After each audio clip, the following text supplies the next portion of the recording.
الكريم أما بعد. Yesterday we spoke a little bit about the love that Sahaba radiallahu anhum had for the Prophet sallallahu alaihi wasallam. Ali radiallahu anhu could not bear to see the hunger of the Prophet sallallahu alaihi wasallam, and he went and found work just so he could bring back some dates for the Prophet alaihi salatu wasallam. A Sahabi is not able to sleep at night because he is missing the Prophet sallallahu alaihi wasallam and wants to see him. Sahaba radiallahu anhum are worried about what will happen on the Day of Judgment when the Prophet sallallahu alaihi wasallam will be at the highest levels of Jannah and everyone else might not be able to see them. These are things that deeply disturb them. Sahaba radiallahu anhum showed their love to the Prophet sallallahu alaihi wasallam in different ways. Another one of those ways is they showed their commitment to the Prophet sallallahu alaihi wasallam's instructions, or their commitment to the deen of Allah subhanahu wa ta'ala.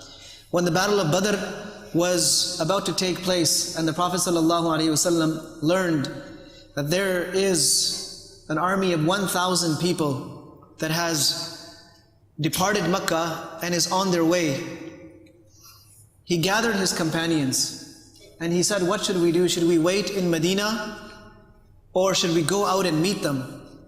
So Abu Bakr radiallahu anhu, Umar radiallahu anhu, they gave their opinions that we should go out and meet them. But the Prophet sallallahu alaihi wasallam started the whole consultation again. And he did this over and over again. Some Sahaba were wondering, why does he start the whole process all over again when Abu Bakr and Umar radiallahu anhuma have already given their opinions? There was another Sahabi there, Sa'd ibn Mu'adh radiallahu anhu, who was one of the leaders of the Ansar, one of the chiefs of Medina. He said, O Prophet of Allah, it seems like you're waiting for us, the people of Medina, to respond. And there were Sahaba who had come from Makkah, the Muhajirin, and there were those who were from Medina, the Ansar. So Abu Bakr and Umar radiallahu anhuma were from the Muhajirin, but the Ansar were the hosts of the Muslims. So he said, it looks like you want us to speak. So let me speak on behalf of all of the Ansar. That, O Prophet, you can join ties with whom you want. You can cut ties with whom you want. You can travel to where you want.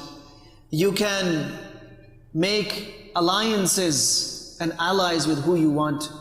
And you can break alliances with whoever you want.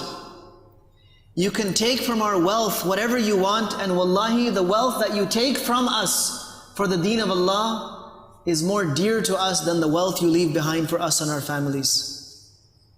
And it may be that the question is arising that the Ansar are helping the Muslims while in Medina, but are they willing to leave Medina for the sake of Islam? So we're telling you, you can go wherever, you can tell us to go wherever we need to go. If right now you were to tell us to march all the way to Yemen, we would march to Yemen with you. And if you were to tell us to march all the way to the ocean and jump into the ocean, we would be right there to jump in with you. When the Prophet ﷺ saw this response, this display of loyalty, this love, this dedication, this devotion, he was so happy. He made so much dua for those people. So their relationship with the Prophet of Allah was a relationship of love and devotion. Normally, when we think of the people that we love the most, we think of our parents first. The Prophet ﷺ was so dear to them, he was not only more dear to them than their parents, he was more dear to them than their own lives. Zayd ibn Dathina radiallahu anhu is a Sahabi. He was captured and brought back to the people of Makkah. And after being held captive for some time, they decided to execute him.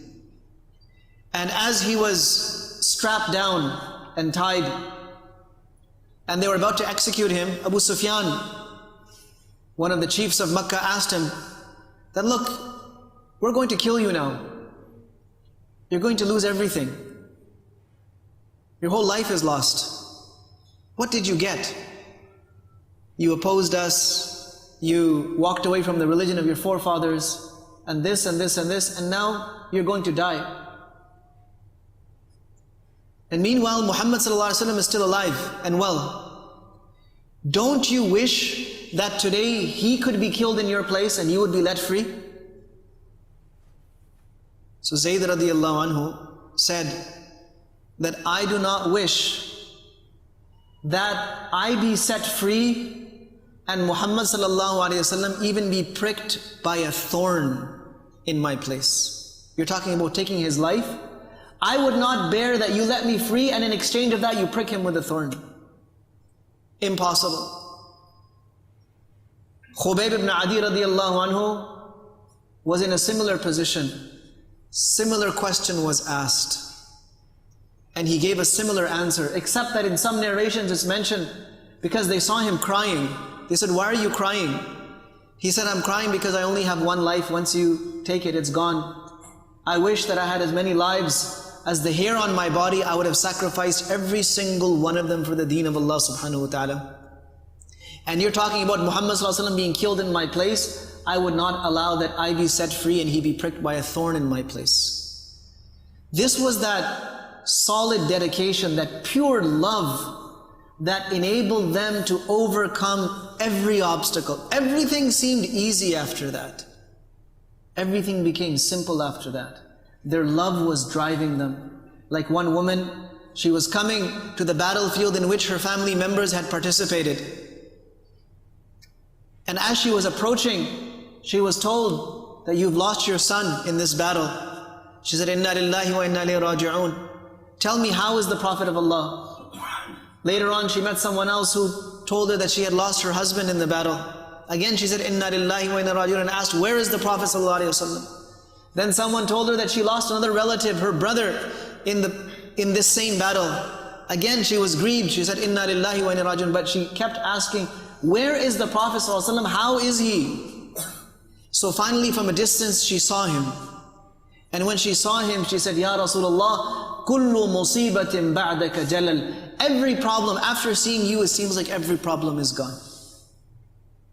So we also need to bring in this love for Rasulullah sallallahu alaihi wasallam in our hearts, and it will power us. It will motivate us. It will give us a strength that we don't have right now. And it will enable us to do things that we always want to, but we somehow can't. That love is the greatest force. It is the greatest power. It is the greatest engine and motor inside a Muslim. So may Allah subhanahu wa ta'ala fill our hearts with love for Allah and love for His Rasul sallallahu alayhi wa sallam, and make that love a means of our obedience to Allah, to make us in such a way that our acts, our words, our decisions are pleasing to Allah subhanahu wa ta'ala.